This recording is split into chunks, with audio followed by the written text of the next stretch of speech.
Curse of Japan's Phantom Masks. The Look of Madness. Based on real stories. The silence inside the abandoned temple was absolute, as if time itself had refused to touch that place. Daniel Carter shone his flashlight along the mossy columns, smelling the smell of rotting wood and old incense lingering on the walls. The wind whispered between the gaps in the collapsed roof, bringing with it a cold that seemed unnatural. Beside her, Hana adjusted the camera, her eyes attentive to every detail of the environment. "If this is real, Daniel, we could be facing the discovery of the century," she murmured, her voice full of excitement and a slight tone of uneasiness. The expedition to Japan had been motivated by a rumor, a hidden artifact, lost in a temple forgotten by official records. The clue came from an ancient manuscript acquired by an American collector, mentioning the masks that imprison shadows. The artifact expert, Dr. Takeda, had insisted that it was just folklore, but there was something about the way he avoided Daniel's gaze whenever he talked about it. At the back of the main hall, among piles of rotting offerings and weathered sculptures, Ethan, the cameraman, called out to them with a muffled scream, "You guys need to see this." Under a pile of moldy tatami mats, he had found a sealed box with Shinto symbols carved into the lid. The wood was worn but intact, and a red wax seal covered the lock, a containment seal, something used in rituals to keep unwanted forces trapped. Takeda hesitated, his expression tense. "This shouldn't be open," he said, his voice filled with a fear that didn't suit a rational scholar. Daniel ignored the warning. With a box cutter, he broke the seal. The silence inside the temple deepened, thick as an omen. Inside the box, wrapped in a purple silk fabric, lay an ancient mask, carved from dark wood. The face depicted was distorted, as if somewhere between laughter and despair. His hollow eyes seemed to sink into an impossible void, and a crack at the corner of his mouth created the illusion of a wider-than-natural smile. Ethan was filming closely when Hana touched the artifact with her fingertips. A shiver ran down her spine, a sudden chill that made her step back. "It's hot," he whispered, his voice cracking. Daniel took the mask and held it up to the flashlight. The instant his eyes met the mask's, a noise echoed through the temple, like a distant whisper from the depths of the earth. A gust of wind swept through the hall, extinguishing the lit candles. Darkness swallowed the group, and in the silence that followed, a low, drawn-out sound resounded, a muffled, ownerless laugh echoing between the temple walls. The silence that followed the spectral laughter was oppressive. For a moment, no one moved. Only the rapid breathing of Daniel and his team filled the emptiness of the temple. The flashlight shook in his hands, casting distorted shadows on the aged walls. Hana swallowed hard and took a step back, her eyes fixed on the mask. "Say it was the wind. Please say it was the wind," he whispered, but no one responded. Daniel tried to regain control of the situation. "Let's regroup. This could be an acoustic phenomenon, a strange echo due to the structure of the temple." But even he didn't believe what he said. Something inside watched. He felt the weight of an invisible gaze, cold and persistent, as if the very darkness of the place was alive. Takeda, who always maintained a skeptical stance, looked pale. "Daniel, there are things in Japanese folklore that were not meant to be disturbed. That seal on the box, it was a fuda, a sealing amulet used in containment rituals. You broke a confinement ritual without knowing what was locked there." He pointed to the mask. "If this piece is one of the phantom masks, we need to return it to its place immediately." But Ethan, ever the skeptic, laughed nervously. "Okay, so a ghost is going to kill us? We're just scared because this place is old and scary. Let's just finish filming and take this for analysis." He took the mask without hesitation and held it in front of the camera. Directly from the legends of Japan, the face of a vengeful spirit. "Can she curse anyone who looks too long?" He laughed. "But Hana doesn't, neither does Takeda." Daniel felt a chill run up the back of his neck. "Ethan, put it down, now!" The cameraman rolled his eyes, but before he could respond, a deep rumble, echoed from inside the temple. Something fell to the ground with a loud thud somewhere up ahead, in the darkness beyond the wooden columns. The team turned toward the sound, flashlights searching for an answer. The silence returned, even more suffocating than before. It was then that Hannah whispered, barely moving her lips, "There's someone there." The lanterns found emptiness, just shadows and dust. But Daniel felt it. The air was heavy, charged with something wrong. He tried to rationalize. Perhaps an animal had entered the temple. Maybe it was just a rotten beam collapsing. But deep down, he knew, they were no longer alone. The tension in the air was palpable, as if the temple itself was holding its breath along with them.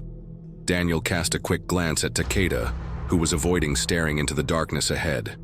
Hannah, still holding the camera, kept her eyes fixed on the wooden floor, as if afraid to see something that shouldn't be there. The bang they had heard was still echoing in their minds, and no one dared to break the silence for a long moment. But then Ethan, trying to dispel his discomfort, let out a forced laugh. "Okay, someone needs to say that was just old wood falling. Down. Let's continue before Takeda has a heart attack." He walked further into the temple, filming around. Daniel hesitated, but followed. They had already gone too far to retreat. The team advanced down a narrow hallway, flashlights flickering against the damp walls, revealing paintings faded by age. Distorted figures were drawn there, their faces elongated, as if they were screaming in agony. It was Hannah who stopped first. His gaze was fixed on something on the floor. "What is that?" His voice was barely above a whisper. There, half buried beneath broken wooden boards and accumulated dust, was a second mask. Unlike the first, this one seemed even older, carved from almost black wood, with exaggeratedly distorted features. His eyes were too wide, empty, and his mouth was curved in a half smile that seemed to change depending on the angle. Hannah slowly, hesitantly knelt down and reached out to touch her. The shock came instantly. It was hot. Hot as raw flesh. She drew, back with a gasp, rubbing her fingers as if she'd been burned. This is not normal." Takeda approached, eyes wide. "That mask, it can't be." He took a small notebook from his bag, flipping through it frantically until he found what he was looking for. He turned the book to Daniel and Hannah. The design was identical to the mask before them. "The Mask of Madness," he muttered. "One of the lost artifacts from the Heian period. Legend says that this mask was not made by human hands, but carved by someone who was already on the other side." Daniel's heart hammered in his chest. "And what happened to that person?" Takeda closed the book slowly. He gouged out his own eyes. The silence that followed was absolute, until Ethan, who continued filming, swallowed hard and pointed the camera at the mask. And then, through the lens, the mask blinked. Ethan gave a muffled scream and pulled the camera away from his face, sweat running down his forehead. She moved. I saw." His voice was tinged with disbelief, but his eyes betrayed the pure terror growing within him. Daniel walked over and picked up the mask from the floor, turning it in his hands. "That's impossible, Ethan. You must have seen a reflection of something, a light effect." But even as he spoke, he felt a tingling rise up his arms, as if wood gently pulsed against his skin. Takeda didn't look convinced at all. He pushed Daniel away with a stern expression. "You don't understand what you found. There are ancient stories about cursed masks in Japan, created to imprison vengeful spirits. They weren't just art objects, they were containment seals." Hannah swallowed. "Seals? Like that wax mark Daniel broke?" Takeda nodded slowly. "If these masks are what I think they are, then they were not just for ceremonial adornment. They kept something trapped." The weight of his words hung in the air like a suffocating warning, but Daniel, skeptical as ever, shook his head. "These are just myths, Doctor. We have something that could change archaeology, an artifact lost for centuries. We may be the first Westerners to truly document it." He turned to Ethan. "Take the camera. Let's record a statement right now." Takeda held his arm with unusual strength for a man his age. "Daniel, you don't understand. There have been reports for centuries of people trying to remove these masks from their sacred places, and none of them survived to tell the tale. Daniel hesitated for a moment. There was something in Takeda's eyes, a genuine fear different from the academic coldness he usually showed. But ambition spoke louder. He pulled his arm away and let out a tight smile. "Doctor, I respect your experience, but I will not let superstitions delay our research." Hana, however, didn't seem convinced. She looked at Ethan, then at Takeda. "What if he's right? What if this is something that really should stay here?" Daniel sighed. "Hana, do you want to leave here with a documentary, or just another silly legend?" Her silence was his response. With a decisive movement, Daniel placed the mask in his bag, without noticing that for a brief second, the smile carved into her seemed to widen slightly. Takeda closed his eyes and whispered something in Japanese. Hana heard him and frowned. What was that? Takeda slowly opened his eyes. A prayer for fools. It was then that somewhere deep within the temple, something scraped against the wood, like nails scratching the floor. The camp was set up a few meters from the temple, in the open clearing where the expedition's jeep was parked. The night fell heavy, suffocating, without the cold breeze typical of the surrounding forest. The silence was abnormal. No sounds of insects, no rustling of leaves, just the occasional crackle of the fire and the growing tension between them. Ethan fiddled with the camera, reviewing the day's footage. He snorted and threw back his cap. Nothing supernatural so far, unless Takeda wants to tell us one more. Horror story to spice things up. The archaeologist did not respond. Since Daniel had ignored his warning and taken the mask, he hadn't said much. He just observed the temple in the darkness, as if waiting for something to come out of there. Daniel sat next to Hana, who, unlike the others, kept a nervous eye on her backpack, where the mask was now stored. She couldn't shake the feeling that something there watched her, even sealed inside the compartment. It was then that Ethan made a strange noise, a sound between nervous laughter and choking. "Okay, that's not possible," he muttered, eyes wide at the camera screen. "Hana." And Daniel approached. What it was? He swallowed and replayed the video a few seconds. On the screen, a grainy image of the wooden mask appeared. The light from the flashlight partially illuminated his face, frozen in the same sinister expression as before. But then, something happened. Before their eyes, the mask's smile slowly widened, the corners of his mouth stretching like raw flesh tearing apart. The hollow eyes, once empty, now seemed deeper, darker. "That's a recording error," Daniel said, trying to remain calm. "Some lens distortion, a flare."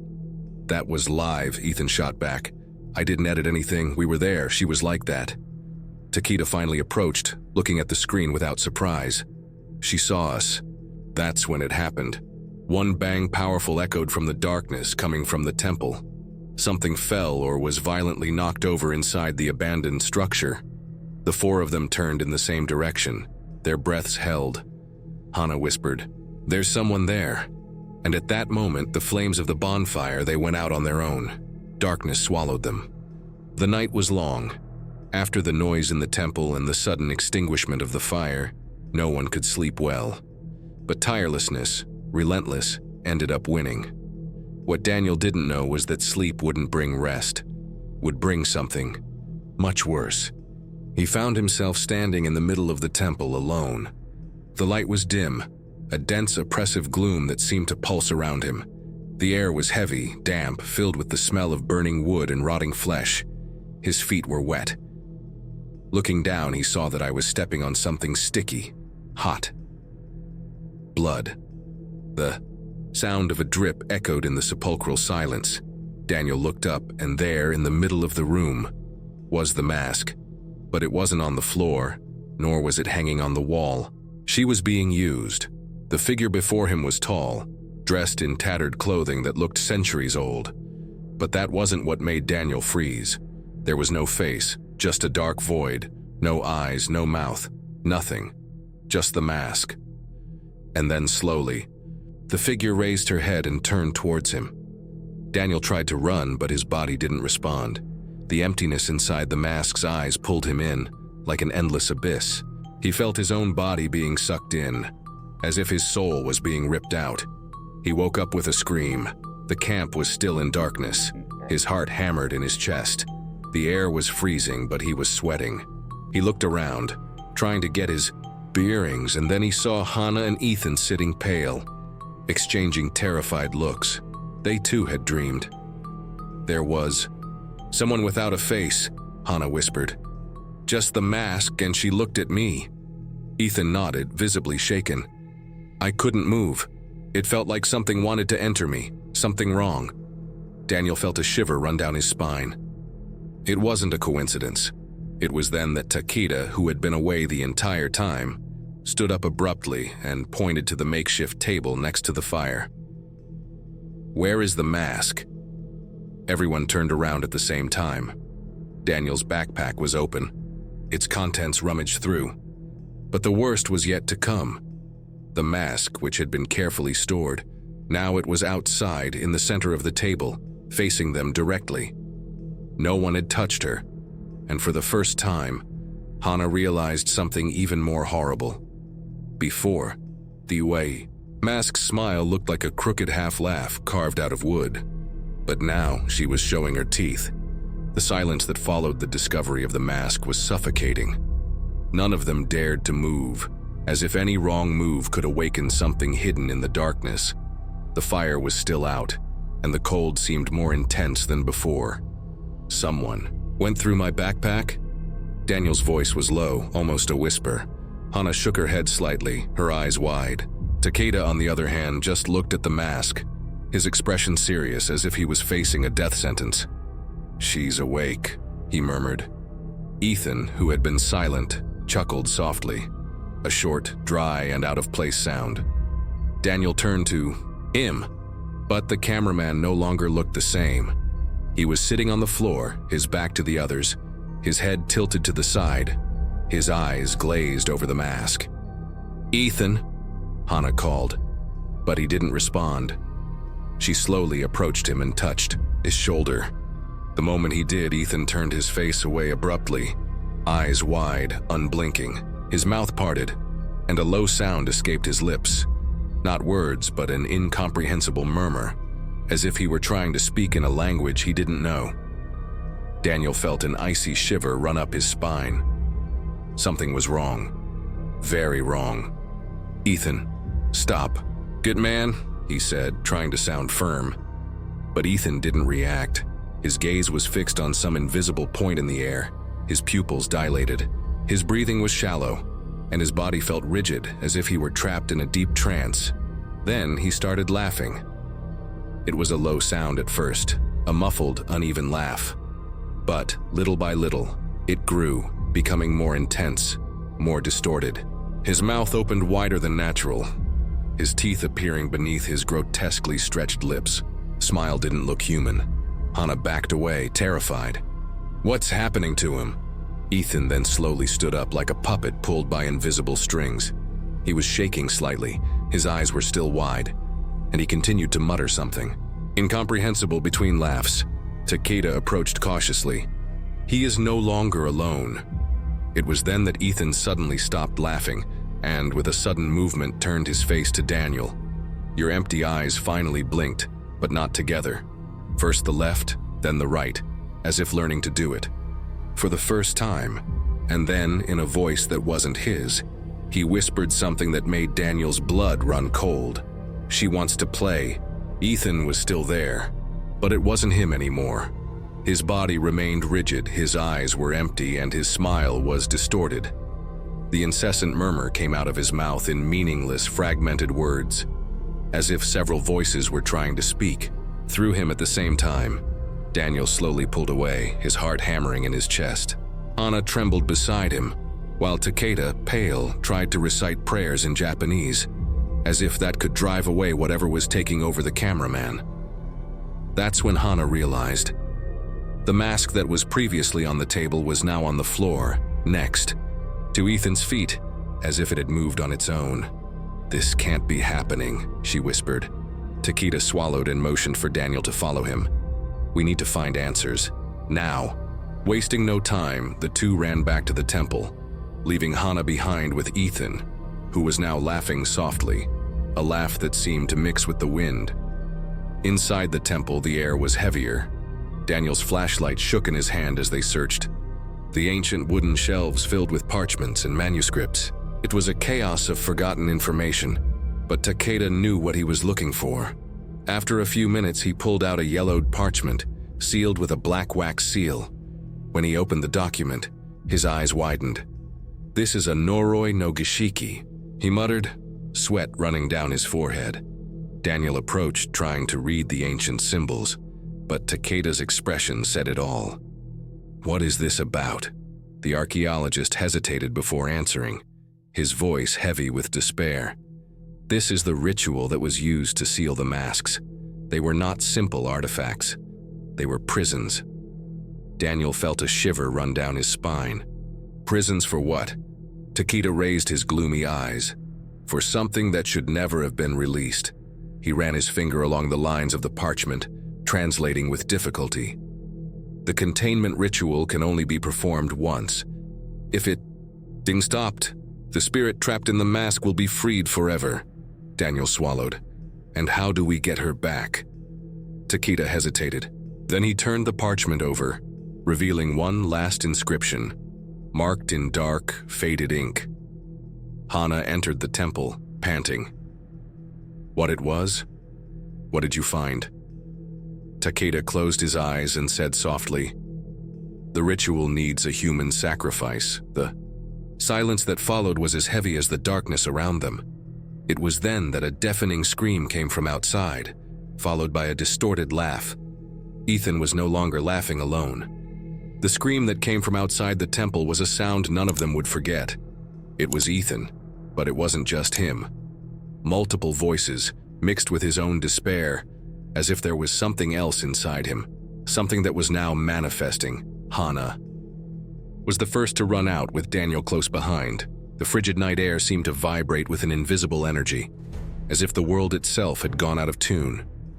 And then, they saw him. Ethan was on his feet, standing next to the unlit fire. His body shook in violent spasms, his head tilted back, as if something was pulling him. The mask was no longer on the floor. She was in his hands. His eyes met Daniel's, and it was at that moment that everything changed. Daniel felt an invisible impact, as if something had infiltrated his mind. The world around him swayed, and suddenly it was no longer there. He was inside the temple, but not in the way I knew it. The place seemed older, darker. The smell of burning wood and blood filled his nostrils. There was something in front of him, something watching him. One tall figure covered in a tattered cloak was in the center of the room. His face didn't exist. It was just a void, a shadow where human features should have been. But the mask was there, fitted into that impossible space. The mouth of the mask moved. "Daniel!" The whispered voice came from all sides at once. Something crawled in the shadows, multiple presences lurking beyond peripheral vision. He tried to turn around, but couldn't. His feet were trapped, so a pale, deformed hand emerged from the darkness, touching his face. The heat from that hand was unbearable, like living flesh pulsing, like something that didn't belong in this world. "Now you see." Mask opened his eyes, and Daniel was pulled back. He gasped, stumbling back to the present. His vision was blurred, his body was shaking uncontrollably. Hana held him by the shoulders. "Daniel, what happened? You look pale." He looked at her, his breath hitching. But something was different. The darkness now had eyes. In the corners of the camp, where the shadows of the trees stretched, small skeletal figures moved, writhing in the dark. They had twisted bodies, limbs that were too long, and their eyes glowed like burning coals. And then he realized the truth. Just looking at the mask, he was already infected. Hana followed his gaze and widened her eyes. "What it was? What are you seeing?" Daniel opened his mouth to speak, but then in the darkest corner of the camp, the eyes of something bigger opened. And it was at that moment that Ethan put the mask on his face. The sky seemed to split in half, and everything went out. The impact of what they saw was like a punch in the stomach. The moment Ethan put the mask on his face, everything went out. The bonfire, already almost extinguished, died completely. The flashlights failed, casting the camp into absolute darkness. For a few seconds, no one moved. Just the sound of the wind, or something breathing, broke the silence. Then, as if a switch had been flipped, the lights came back on, and Ethan, it was no longer there. Hannah was the first to scream his name. He ran to the place where he had been moments before, but all he found was a scary void. The mask was also gone. Daniel looked around frantically. This cannot be happening. He was here. Takeda, panting, pointed to something on the ground. Footprints. They started where Ethan had been and headed toward the temple entrance. But there was something strange about them. They're one way, Hannah murmured. There are no footprints coming back. A shiver ran down Daniel's spine. He went in there, but he didn't come out. Following the footprints, the group approached the temple. The environment was different, darker, colder, as if something had taken him completely. It was Takeda who saw it first. His scream echoed off the temple walls. On the floor, near the altar where they had first found the mask, Ethan was lying. But it wasn't Ethan anymore. His eyes had been gouged out. His face was frozen in an impossible smile, mouth open at an angle no human being could sustain. His chest was still rising and falling weakly, proving that he was somehow still vivo. Hannah choked back a sob. My God! It was then that the camera started recording on its own. Ethan's device, lying on the floor next to his body, suddenly turned on. The lens, broken at one end, the framed as a single deformed eye. Daniel felt a terrible chill down his spine. Slowly, he knelt down and picked up the camera with shaking hands. The display blinked. There was something engraved there. He pressed the button play. The screen filled with static, but amidst the noise, a distorted black and white image, the interior of the temple. And there, in the darkness of the video, the mask watched them. It was not on the floor nor on the altar. She was being used by someone. And then, the image flashed, and Ethan's face appeared in the recording. But he was smiling. The voice that came out of the device, it was no longer his. Thank you for freeing me. The camera turned off by itself. The camera fell from Daniel's hands with a thud on the wooden floor. The silence that followed was unbearable. Nobody knew what to say. Nobody knew what to do. Ethan was still there, but it was no longer there. The frozen smile, the gouged out eyes, the weak breathing. He was an empty hull, a shell where something larger had entered. It was Hannah who broke the silence, her voice trembling. He was on the recording, Daniel. He spoke. Takeda closed his eyes, muttering something incomprehensible, a choked prayer in Japanese. His face was pale as wax. Daniel took a deep breath, trying to regain control. We need to get out of here. Now. But before anyone could react, the environment has changed. The temple, once just an old and abandoned place, now seemed smaller, more suffocating. The wooden walls creaked as if something was squeezing them from the inside out. The smell of burning incense grew stronger, mixed with something metallic. Blood. Hannah let out a ragged sigh. Are you guys listening to this? Daniel frowned. Listening to what? She pointed to a dark corner of the temple where the flashlight's brightness did not reach. His eyes were wide, stuck in the void. They are talking to me. Daniel turned to Takeda, seeking support, but the archaeologist was not well. Takeda was shaking, holding his head, his eyes wide and bloodshot. His nails dug into the skin of his own arm, scratching compulsively until he tore the flesh. Red, jagged lines ran across his skin like fresh cuts. Hannah started to laugh softly.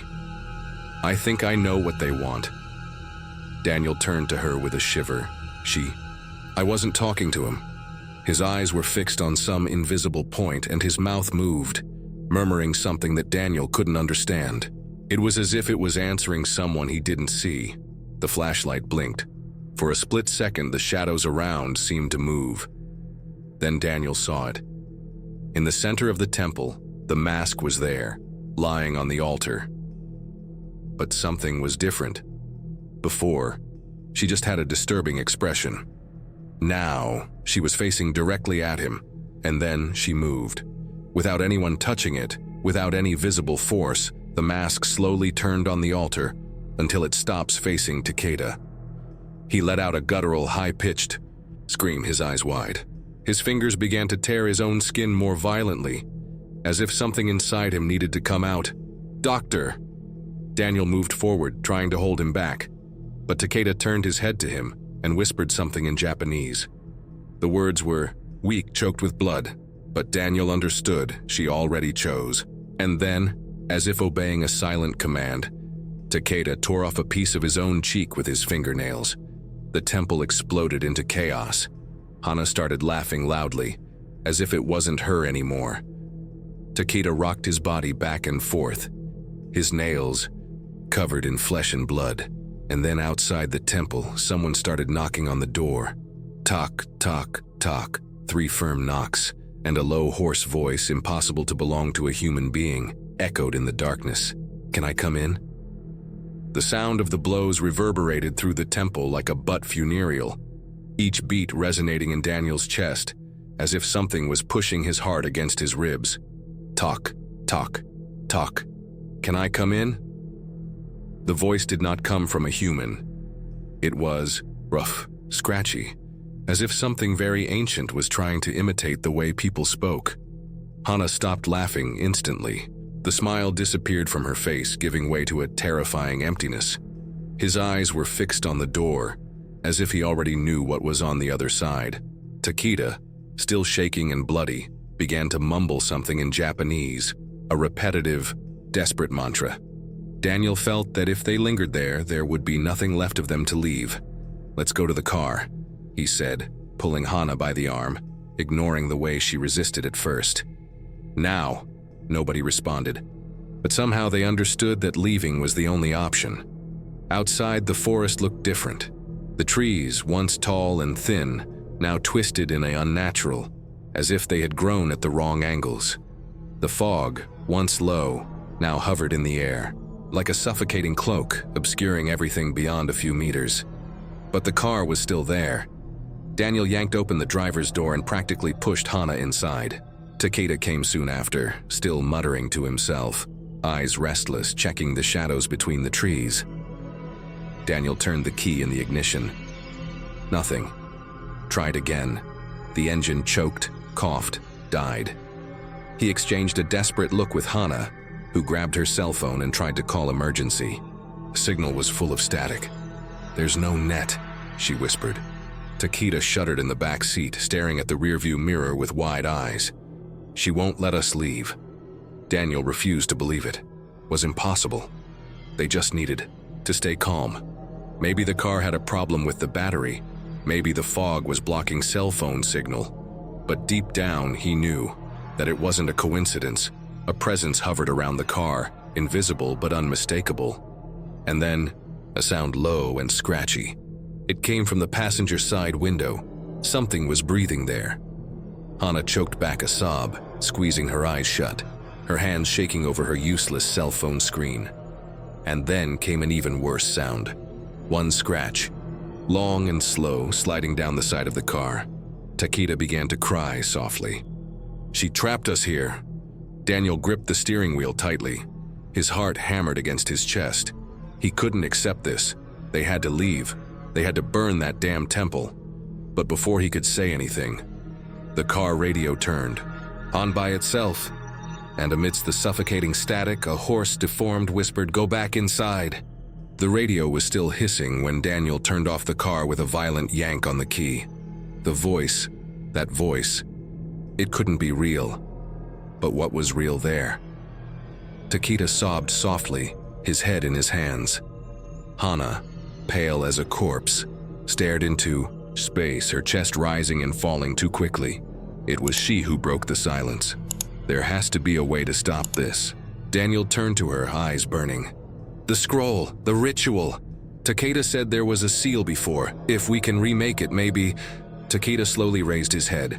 His face looked aged in years since they entered that temple. There was fear in him, but also certainty. There is a chance, he murmured. But it's risky. Hana grabbed his arm. Doctor, how does it work? What do we need to do? Takeda closed his eyes, trying to remember every word of the manuscript he had read. We need to recreate the seal. We need a sacrifice. Silence fell like a weight on everyone. Daniel felt a lump in his throat. Can't there be another way? Takeda hesitated. If there is, it's not written on the parchment. Hana clenched her fists, her eyes burning with determination. I can try. If there's a ritual, I can try it before it's too late. She opened the car door before Daniel could catch her and ran back to the temple. The wind seemed to sing around them. Something you knew what they were about to do. Inside the temple. Hana took Takeda's scroll and drew on the floor the symbols that seemed to seal the mask. Her hands shook, but she continued. Takeda and Daniel watched in silence, fear clinging to their ribs. The mask was there. No altar, property, waiting. Hana picked up a piece of broken glass and pressed it against her palm. Blood ran over the symbols on the floor. The temple trembled. Takeda clutched his chest, eyes wide. It's working. Hana closed her eyes, reciting the words from the scroll. The wind stopped. Time seemed to freeze. Then a voice whispered, in the dark, work? Her heart stopped. It was impossible, absolutely impossible, but the voice was familiar.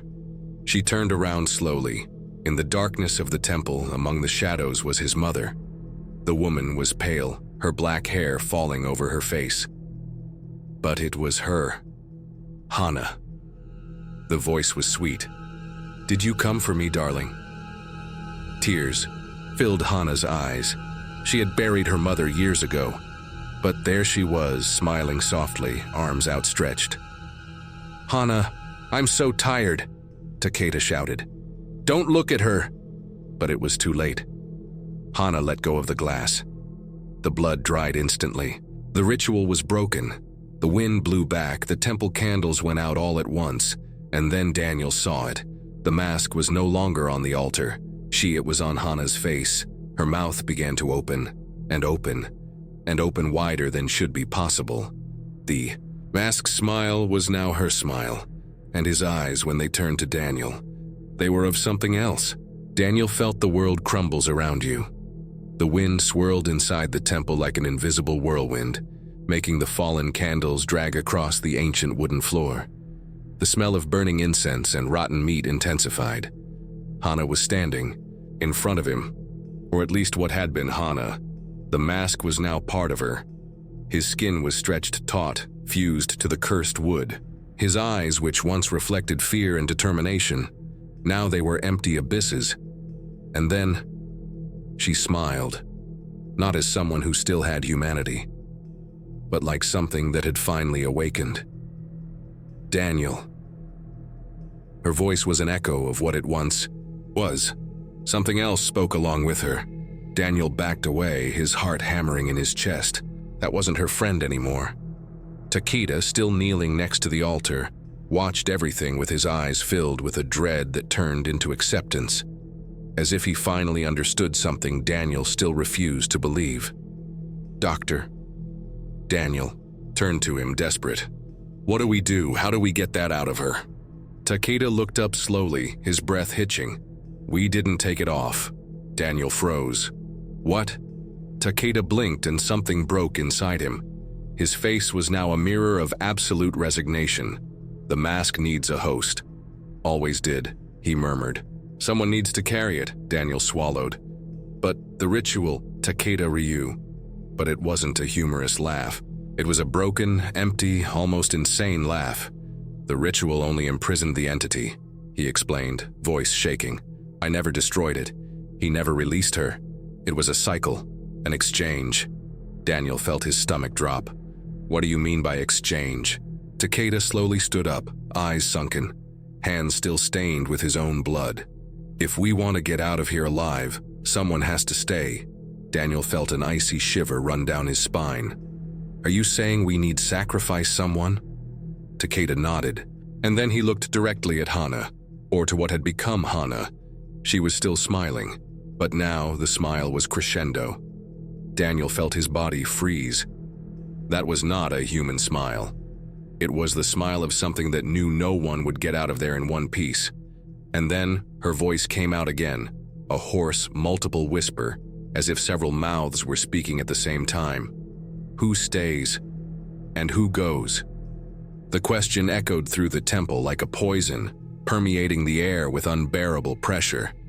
Who stays? And who goes? Daniel felt the weight of Takeda's gaze on him. The old archaeologist had already accepted the truth. But Daniel, I still wanted to fight. He looked at Hana, or what was left of her. The mask was fused to your face as if it had always belonged to her. His skin around the wood was pale as if drained of all life. But your eyes, they were no longer hers. They were abysses. They were hunger. Takeda took a deep breath beside him. Daniel realized that his nails were digging into his own skin, scratching his arms, his neck, as if you tried to tear out something inside yourself. He was giving in. I was accepting. And then Takeda started laughing. It was a sound horrible, something between a sob and a choke. The laugh of a man who saw his own destiny and realized there was nothing he could do to change it. Daniel took a step back. Doctor. Takeda looked up slowly, his expression contorted into something bordering on ecstasy and madness. She's already chosen, Daniel, he whispered, his voice shaking. She always chooses. And then he dug his nails into his own throat and began to tear the skin. Daniel screamed and tried to hold him back, but Takeda, I didn't want to be saved. He fell to his knees, laughing, even while warm blood ran down the chest. And then the mask turned to Daniel, without anyone touching it, without anyone moving it. She was looking at him. It was at that moment that he knew. It was him or Hana. The mask wanted a new wearer, and he had to choose. Hana took a step forward. His body moved unnatural, as if being pulled by invisible threads. She extended a hand to him. His fingers were broken, crooked at impossible angles.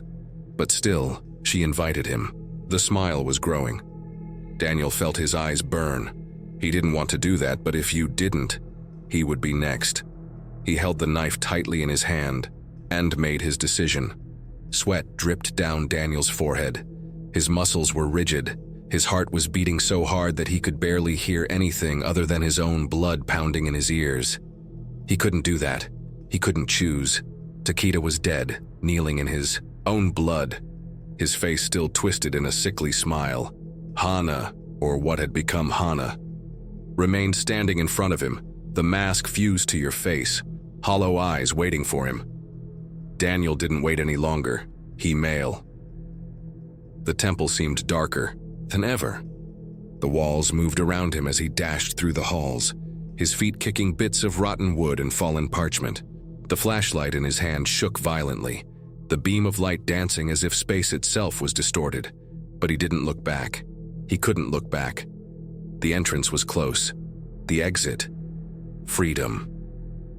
He saw her at the end of the hall, the cold moonlight, cutting through the darkness of the temple like a promise. But when he crossed the threshold and ran into the forest, he emerged inside the temple again. The shock was like a punch to the chest. He was still there. The entrance was still there, in front of him. He away, the same moonlight, the same hallway. But somehow, he never left. Daniel Arfu. That wasn't possible. He turned and ran again, darting in another direction, forcing his feet to follow any other path. But each time he passed the pillars of the temple, each time he crossed the supposed exit, he went back inside. The temple devoured him. Daniel's breathing turned into desperate sobs. He fell to his knees on the floor, his fingers digging into the rotting boards. "This isn't real," he muttered. "This can't be real." So he felt something inside him moved, a presence, A shiver ran up her spine, the heat draining from her skin. There was something about him. Something that it was already there, it had been a while. And then, around you, the shadows began to laugh. They laughed with Takeda's voice. They laughed with Hana's voice. But most of all, they laughed in their own voice. And then right next to his ear, a hoarse, distorted voice whispered, "How many times do you think you've tried to run away?" Daniel felt despair sinking into him. I wasn't trying to escape for the first time. I had been stuck there for a long, long time. Daniel was panting, his hands shaking, his eyes wide in the dark. The temple that cheated folded it in on itself, making him repeat his futile escape over and over again. He didn't know how long he had been there. Hours? Days? More. The only thing I knew was that Hana was gone. He didn't hear their footsteps. He didn't feel his presence disappear. Just looked to the side and she was no longer there, which meant that she was still there somewhere, or what was left of it. Daniel forced his body to move. Did the temple want to play with him? Then he would joke back. He passed through corridors that seemed narrower than before, as if the walls had swelled over time, pushing against him. The smell of rotting wood was suffocating. Then he saw it. Takeda. The archaeologist was sitting on the floor, leaning against a wall, head falling forward as if he had fallen asleep there. But something was very wrong. His arms were outstretched to his sides, his skin covered in deep cuts, dried blood staining his clothes. But that wasn't what made Daniel shudder. He was his face, or rather, his absence. Takeda no longer had a face.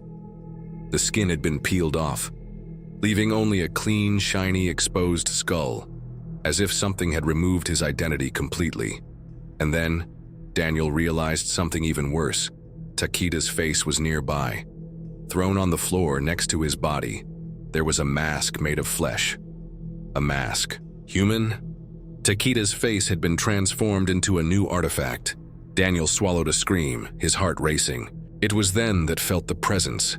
Slowly, his eyes rose. Above Takeda's mutilated body, the mask floated in the air. It levitated on its own, turning slowly, as if watching him, as if expected. And then she turned directly to him. Daniel didn't breathe, because at that moment I knew what she wanted. She needed a new face, and the next it would be his. Daniel didn't know how long he was paralyzed. The mask floated before him, motionless, like a predator waiting for the right moment to strike. Takeda's faceless body lay beside him, a brutal reminder of what would happen if he hesitated. The mask was unforgiving. She took what she needed, and now she needed a new face. His. He backed away slowly, not taking his eyes off the mask. His feet stumbled on the temple's uneven floor, and on instinct, he turned around and found an antique mirror leaning against the opposite wall. The glass was dusty, cracked, but it reflected his image in a distorted way. Daniel saw himself, his face covered in sweat and dust, his eyes wide. And then he saw something that made his blood freeze. His reflection was smiling, but I wasn't smiling. The mouth of your copy in the mirror bowed slowly, in a wide, sickly smile which shouldn't be there. Daniel drew back with a gasp. This isn't happening. In the reflection, your dark version didn't back down. She took a step forward. Daniel's eyes burned. A buzzing began to grow inside his head, a sharp, piercing sound like nails scratching the inside of your skull. Something was coming in. Something it was already there. He gasped, holding his head. The mask was inside him. The smile of the reflection grew. His teeth were too long, too sharp. His eyes, previously the same as Daniel's, were now bottomless black holes. And then the reflection whispered, "Let me in." Daniel fell to his knees, hands clutching his temples. There was something crawling inside him. Your thoughts were no longer just yours. His vision trembled, horrible images flashing before his eyes. Takeda without a face, Hana smiling in the dark, the mask, always the mask. She was choosing. And then Daniel felt his own lips move alone without him wanting to, without him ordering it. His mouth opened in a weak, hoarse whisper, but it wasn't him talking. I accept. Daniel blinked. For a moment he was still in the temple, or at least I thought I was. The mirror before him now reflected just the void. He no longer had a shadow. He no longer had a visible face there. The mask was not on his skin. She was inside him, and then, in the blink of an eye, he was running. The surrounding forest was a blur of distorted shadows and branches that seemed hands trying to grab him. His heart hammered against his chest. His lungs burned. The temple was left behind, but the horror has not disappeared. The mask had chosen him. Daniel didn't know how he got out. He didn't remember opening the temple door, going through the halls, or finding the trail back. It was as if someone had pulled him out. But nothing felt right. The trees, they moved. Not with the wind, but breathed, as if they were sleeping creatures awakening. The earth beneath his feet was soft, warm, like living flesh. And then, he listened. The laughter. Low, distorted, carried by the wind. He turned sharply, but there was no one. The darkness between the trees pulsated, and then he saw. A few meters away, there was something standing between the trees. Daniel felt his stomach drop. It was him, your own reflection. But it wasn't just a reflex. It was a wrong version of him. The thing standing in the forest wore his dirty, bloody clothes, had his same disheveled hair. But the face, he was no longer human. The mouth was open in a smile that should never exist on a human face. The eyes were black holes, emotionless, soulless. And then the other Daniel blinked. No. Daniel brought his hands to his face, shaking. He felt the skin there. He felt like he was still himself. But was it true? Will he? Was it still Daniel? Will he? Was it ever? The wind carried one last whisper to him. Now you belong to us. Daniel fell to his knees. He never escaped. The antique store in the heart of New York smelled of dust and aged wood. Rows of shelves crammed with forgotten artifacts lined the walls, each carrying with them centuries of stories that no one else cared to remember. The seller, an elderly man with hollow eyes and ink-stained fingers, unwrapped a new item for his collection. A mask of dark polished wood, with features distorted between laughter and despair. He couldn't tell where she came from. The box just showed up in the shipment, no sender, no records. But that didn't matter. It was a beautiful example of ancient Japanese art. Interesting, murmured a voice beside him. The salesman turned around and found a customer observing the mask with a gleam of curiosity in his eyes. The man was a collector, someone who had purchased rare artifacts before. He leaned over the counter, fingers tracing the contours of the aged wood. "Where did you find this piece?" he asked. The salesman shrugged. "It arrived this morning." "It seems to have a lot of history," the collector smiled. "That, my friend, is exactly what I'm looking for." He picked up the mask carefully, analyzing the carved details. The empty eyes seemed to sink into something impossible, something that called to him. "She almost looks..." He hesitated. The salesman raised an eyebrow. "What?" The collector laughed softly. "Nothing.